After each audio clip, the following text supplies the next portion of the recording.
I don't really play the piano. I practice for my brain cells because I'm losing brain cells, and this helps me to keep some of them. So, welcome to my home.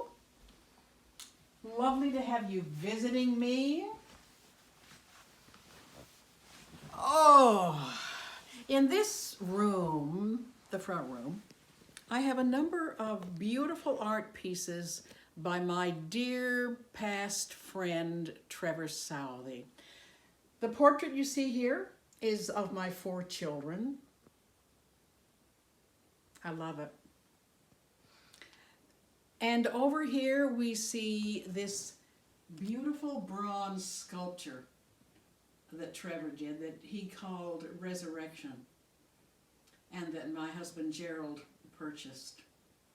That too is such a treasure.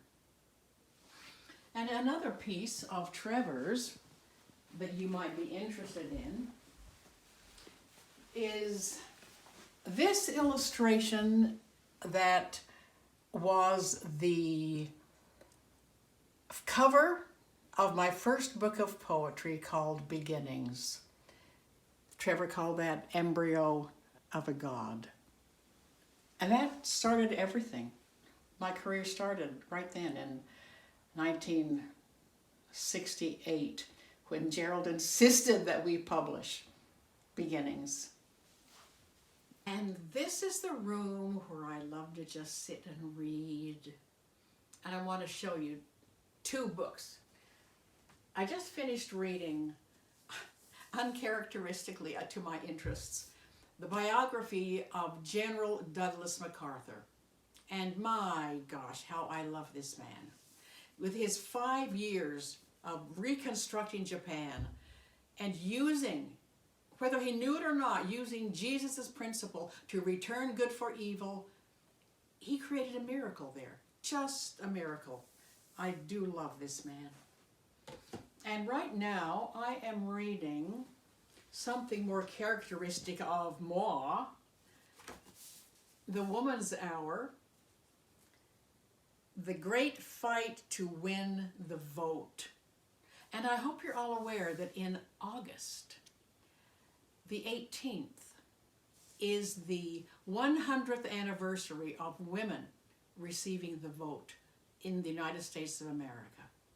And the struggles that women went through, my gosh, we all must be aware of what went on and the journeys that we have yet ahead of us as women and as men together. Great, great story.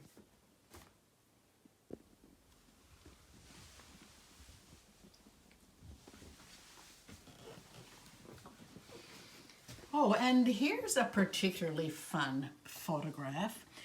This of a horse with 5 children on it.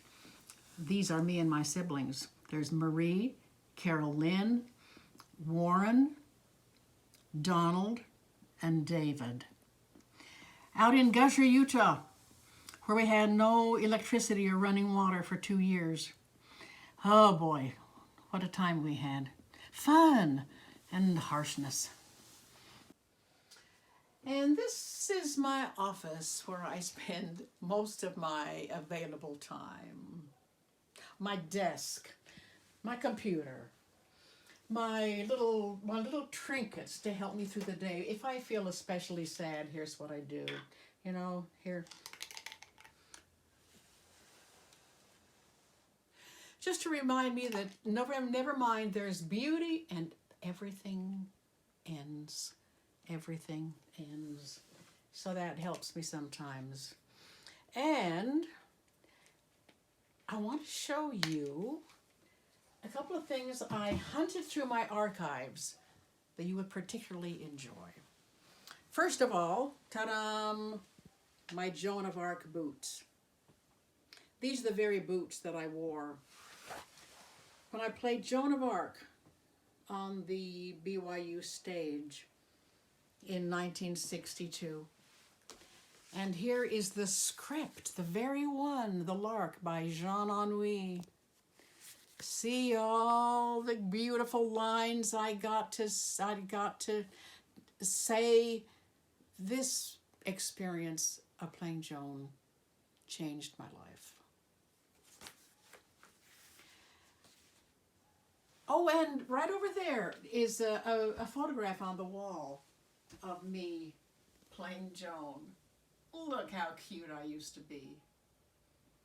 Ah, that was a great time. And then above that is me playing in the Heiress. And above that is me being an extra in a BYU motion picture called And Should We Die? I played one of Pancho Villa's soldiers. Coffee grinds on my cheeks to make whiskers. Oh, what fun. Oh, and there's one more thing I hunted through my archives to get for you special. I created this t-shirt, and I think it's quite remarkable. You can't find it anywhere now. It's a real relic, but it sold a lot at BYU bookstore. Wheat for Man, D&C 8917. Chocolate for Woman, M&M 24/7. Cute, huh? And my more serious work happens right here, which recently produced this book that is available from my website if you want one signed, or from Amazon. I'll Walk With You, an extension of the primary song that I was asked to write. If you don't walk as most people do, some people walk away from you. My publisher at Gibbs Smith suggested I extend this to cover so many of the differences that we're so much aware of these days. And so I commend this to you for wonderful family reading. And the most recent thing that I have been writing, and that I believe you're going to hear a lot about if you stick around for my session. This too is a relic, I guess, maybe will be someday. This is the galley of the book of poems that I recently finished and that is in process of publication.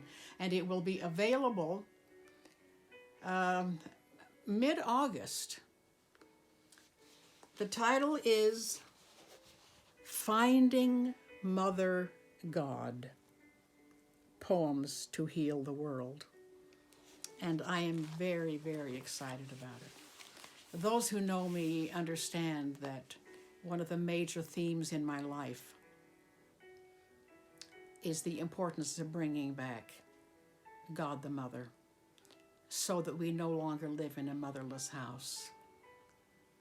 And I can't tell you how excited I was every morning to wake up with a poem in my head and know that I could sit down and play with it and write it. Life doesn't get any better than that. So I hope that you'll be with me to share some of these poems. Great to have you with me in my home. God bless us all.